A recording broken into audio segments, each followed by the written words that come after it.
Eh bien, bonjour à toutes et à tous et bienvenue dans ce point météo du samedi 7 février 2026. Un point météo dans lequel nous allons parler de la situation à venir pour les prochains jours et pour les prochaines semaines, puisqu'en effet, l'agitation n'est pas terminée sur notre pays et nous allons encore assister voilà, à un défilé de perturbations, notamment pour la semaine prochaine.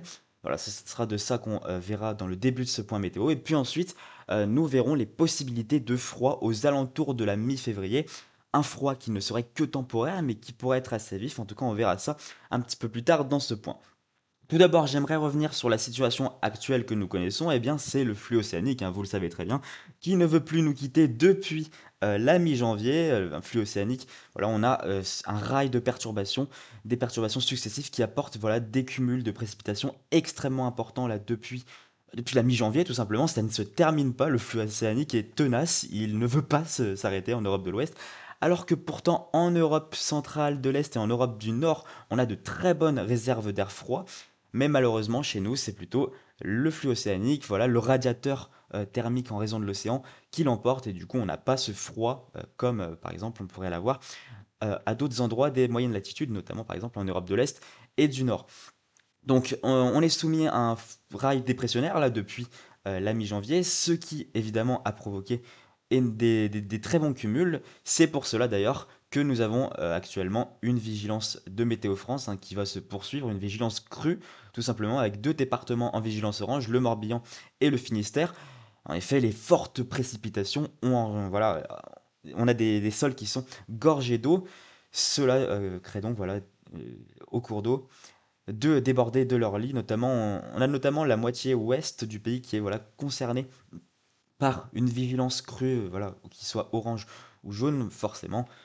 Autant de précipitations d'un coup, c'est pas forcément très habituel et ça peut voilà, engendrer des crues, des inondations. Et puis ce n'est pas terminé, puisque en effet, bon, là, on va avoir un petit répit temporaire dans les prochains jours pour ce week-end jusqu'à ce lundi. Alors, on va passer sur le modèle Arpège pour vous montrer ça. Nous n'allons plus avoir, ou alors presque pas de précipitations sur notre pays pour ce week-end, donc entre samedi, dimanche et la journée de lundi, tout simplement en raison que le flux océanique va un petit peu s'arrêter. Enfin, on va plutôt entrer dans une situation de marée barométrique, là notamment pour ce week-end.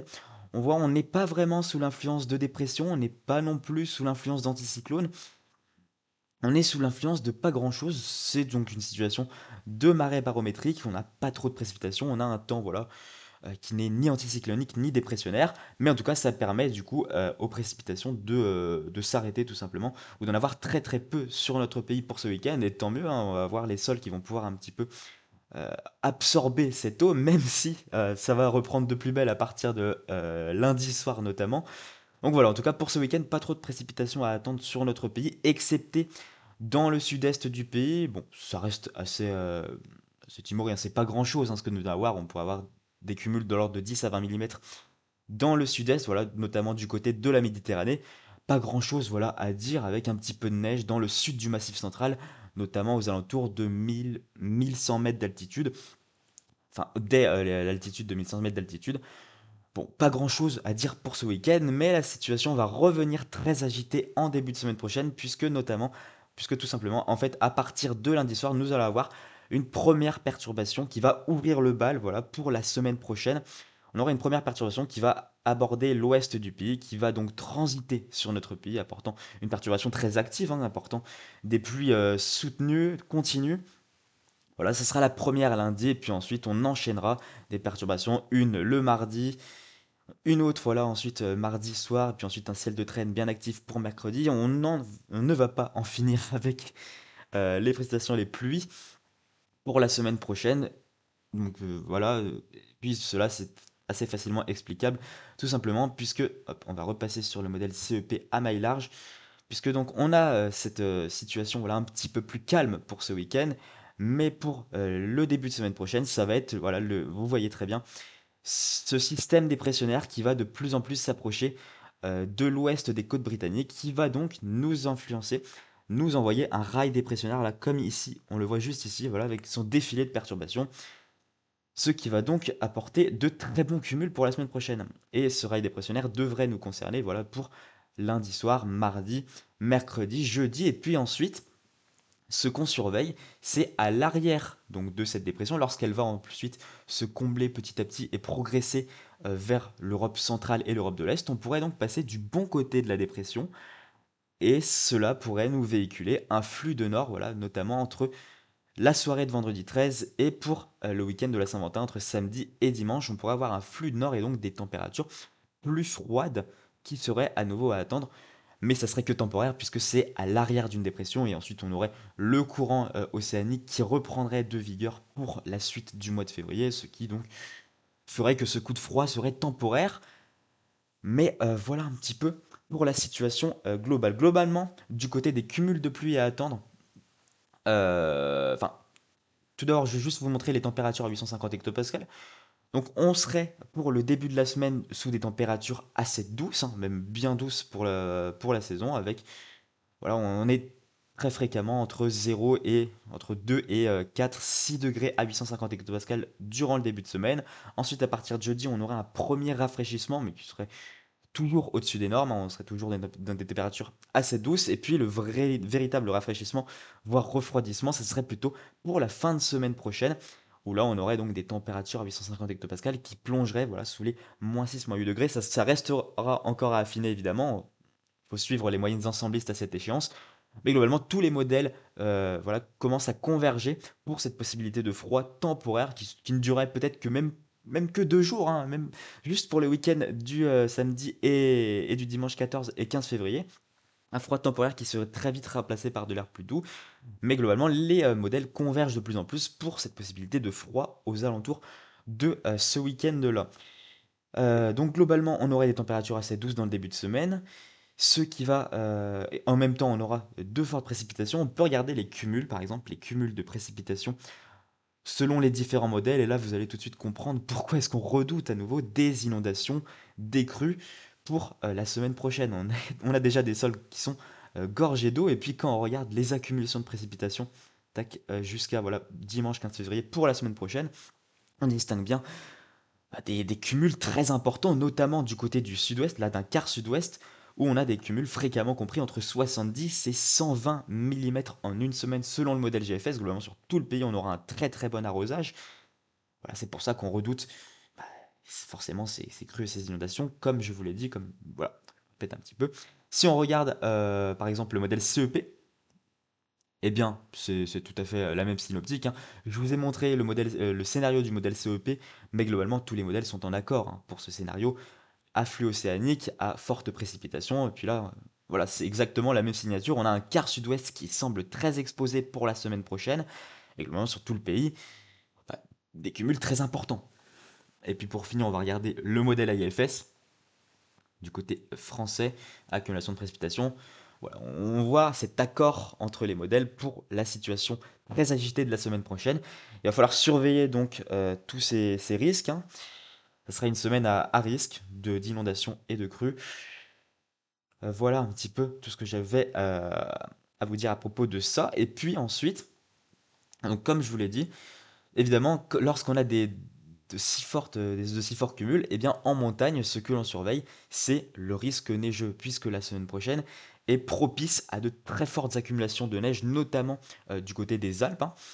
Puisque en effet, alors on va repasser sur le modèle CEP pour bien voir. Regardez, là, déjà les précipitations, hein, des précipitations voilà, très importantes dans le début de semaine prochaine. Entre mardi, mercredi, on enchaînera. Et puis à partir de jeudi, vendredi, ce serait de l'air un petit peu plus frais qui ramènerait de la limite plus neige voilà, aux alentours de 1100, 1200 mètres. Donc on aurait de la neige plutôt dès la moyenne altitude, là où en début de semaine, ça sera de la neige qui tombera à haute altitude. Mais vous voyez par exemple là les cumuls, de la neige en continu pour la semaine prochaine. Je pars au ski là de mercredi à dimanche. Je pense que je vais être bien sous la neige. En tout cas, je vais pas manquer de neige, ça c'est sûr. Mais je vais peut-être manquer un petit peu de soleil. Bon, c'est pas bien grave, tant qu'il y a la neige, c'est le principal. Et puis si on regarde la limite pluie-neige, bah, c'est là qu'on voit en début de semaine, donc cet air très doux hein, qui fait monter la limite pluie-neige aux alentours de 2200 mètres à peu près, notamment sur le Massif central. Et puis ensuite, voilà, ça se poursuivrait du côté des Alpes pour la fin de journée de mardi et de mercredi. Voilà, une limite de neige assez haute. Donc on aurait de la neige dès la haute altitude voilà, entre le début et le milieu de semaine prochaine, mais ensuite, ce serait notamment à partir de la journée de jeudi, où on aurait donc un air un petit peu plus frais qui s'installerait sur le pays, qui ferait descendre la limite du neige plutôt aux alentours de 1100 à 1200 mètres. Voilà pour la journée de jeudi, de vendredi, et puis ensuite, voilà, à partir de la soirée de vendredi, là, on aurait donc la descente d'air froid, en raison voilà, qu'on se situerait à l'arrière de la dépression, ce qui nous véhiculerait sur notre pays un flux de nord, et cela ramènerait la lignée de pluie neige dès la très basse altitude, hein, voire même potentiellement jusqu'en plaine. Alors ça sera à affiner évidemment, mais si on a des températures à 850 hectopascales, voilà, en dessous de moins 5 degrés, en dessous de moins 5, moins 6 degrés, on pourrait même avoir de la neige jusqu'en plaine. Bon, pour l'instant, on va pas parler de neige en plaine à cette échéance, on est encore à une semaine d'échéance. La neige en plaine, c'est une prévision qui se fait à 2, 3 et grand max, on peut commencer à en parler à partir de 4 jours d'échéance. Mais voilà, la fiabilité est vraiment bonne à partir de 1, 24, 48 heures, pas au bout d'une semaine. Donc on va pas parler de neige en plaine, mais en tout cas, on peut parler voilà, de cette descente d'air froid qui ramènera des températures bien sous les normes pour le week-end du 14-15 février. Globalement, ça semble, c'est pas confirmé encore, puisqu'on est encore à une semaine d'échéance, mais si on regarde les modèles à maille large, les modèles ensemblistes, bah, ça parle clairement, les modèles parlent d'eux-mêmes. Globalement, c'est très probable que n'ayons un petit coup de froid là pour le week-end du 14-15 février qui ramènerait donc de la neige dès la très basse altitude pour ce week-end-là, notamment entre vendredi et samedi, puisque pour dimanche, peut-être un petit peu plus d'accalmie. Ça restera à suivre. Et globalement, évidemment, les cumuls s'annoncent extrêmement importants. Donc beaucoup de neige à attendre, peut-être plus d'1 mètre de neige, voire potentiellement plus à attendre pour la semaine, juste la semaine prochaine. Notamment en haute altitude, là on va voir de très très bons cumuls. En moyenne altitude, à partir de jeudi, ça va aussi bien plâtrer du côté des Alpes.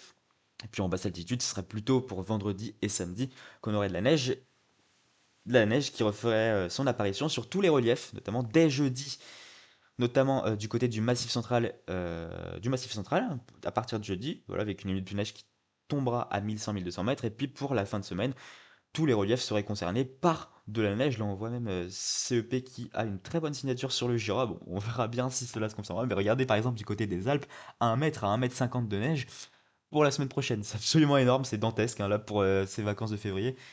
Alors, on va pas manquer de neige, ça c'est sûr.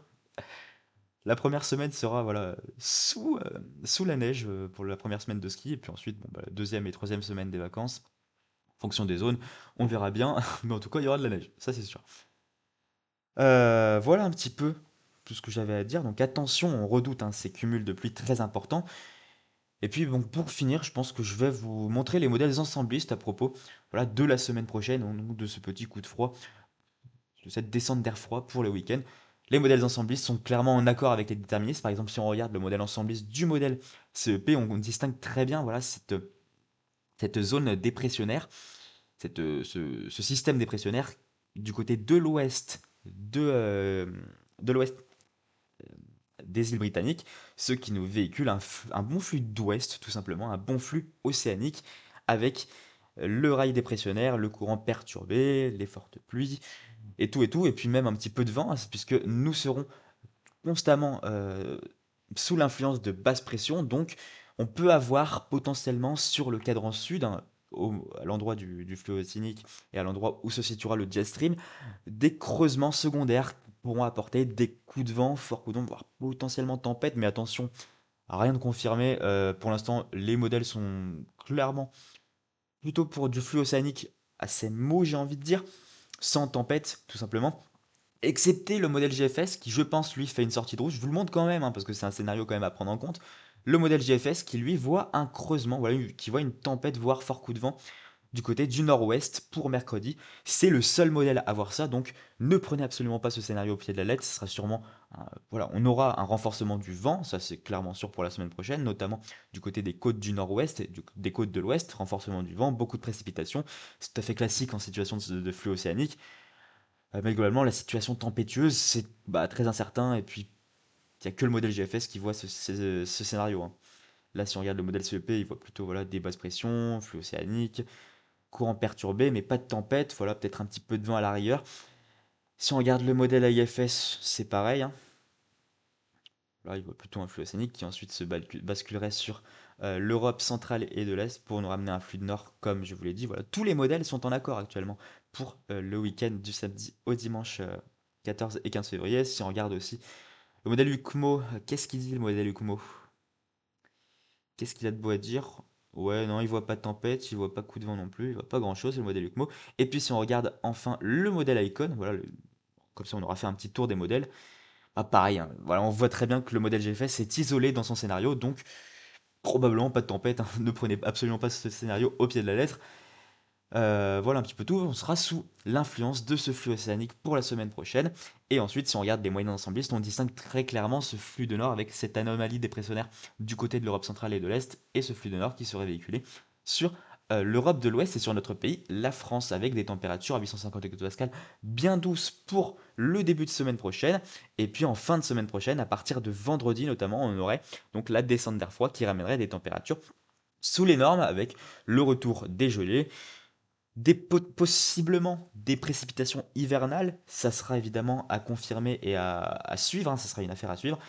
Et puis ensuite, voilà, on aurait le retour du flux océanique, de la douceur océanique dès le lundi 16 février. Donc voilà, on voit très bien sur les modèles ensembles aussi que ce coup de froid ne serait que temporaire, mais qui pourrait être quand même assez vif, hein, parce que du -5, -6, du -6 degrés voilà, sur le nord-est du pays, en moyenne à 200 heures, c'est quand même voilà, c'est quand même bien froid pour une moyenne. Donc ça fait toujours plaisir à voir si on regarde la moyenne du modèle GFS, bah, c'est pareil, hein. Globalement, les moyennes ensemblées sont en accord quant au scénario qui va se produire. On voit très bien la même signature avec des températures à 850 hectopascales similaires à la moyenne de CEP, des températures hivernales. Voilà. Au moins, on aurait enfin un petit sursaut de l'hiver parce que ça fait quand même depuis le début, depuis la première décade du mois de janvier, voilà, depuis le 10-15 janvier, que à partir voilà, du 15 janvier notamment, on ne connaît plus de synoptiques hivernales. Les gelées ont quasiment disparu ou sont très résiduelles. Globalement, l'hiver a un petit peu disparu là, entre 7 mi-janvier et 7 mi-février. En tout cas, on pourrait avoir un nouveau sursaut de l'hiver pour la mi-février, ça fait toujours plaisir. On peut regarder les diagrammes aussi pour la ville de Lyon, ou alors on peut regarder carrément pour une ville du nord-est, comme ça, ce sera plus parlant. Strasbourg, je pense que c'est un très bon exemple. Hop, voilà, on distingue très bien ce flux océanique, des températures assez douces, au-dessus des 0 degrés à 850 hectopascales. Et puis ensuite, à partir du 14, 15, 16 février, eh bien là, on distingue très bien un cluster froid et des températures à 850 hectopascales qui plongent sous les normes, en dessous des -5. On serait plutôt là sur du -6, -7 degrés possiblement, selon la moyenne du modèle GFS pour la ville de Strasbourg, avec voilà, le retour de possibilités de neige. Ça sera évidemment à affiner ce scénario. Puis si on regarde les autres moyennes ensemblistes, on distingue bah, tout simplement la même synoptique. Alors si ça veut bien marcher, l'ensembliste du modèle IA qui distingue aussi voilà, des températures à 850, waouh, des températures à 850 hectopascales sous les normes voilà, pour cette période de la mi-février. Et puis idem hein, du côté de l'ensembliste du modèle CEP. Les modèles sont bien en accord. Et puis ensuite, voilà, on aurait un retour possiblement au flux océanique mais encore rien de confirmé, on aura le temps d'en reparler. Ce qui se passera après la mi-février, on aura le temps d'en reparler. Pour l'instant, il n'y a aucune stabilité, donc ça sert à rien d'aller au-delà de la mi-février. Et puis aussi, dernière petite chose que j'avais à vous préciser, c'est à propos du split du vortex polaire stratosphérique. Et bien malheureusement, il se pourrait, il est très fort probable, il est même quasiment confirmé, que ce split du vortex stratosphérique n'ait absolument aucune influence sur notre météo en troposphère. Pourquoi? Eh bien, tout simplement, puisque nous manquerons, nous n'assisterons pas à un couplage strato-tropo. Qu'est-ce que ça veut dire? Eh bien, l'influence de la stratosphère, enfin, la stratosphère n'influencera pas la troposphère là où nous vivons et là où nous avons notre météo. Donc ce split du vortex stratosphérique qui est toujours actuellement un petit peu vu par les modèles, même si les modèles sont vraiment catastrophiques, hein. Regardez par exemple l'ensembliste du modèle GFS qui voit ce split du vortex stratosphérique, pas très fort, hein, pas si fou. Et puis si on regarde par exemple le REN déterministe, eh bien lui il ne voit plus ce split du vortex stratosphérique, ou il le voit très peu en tout cas, très peu marqué.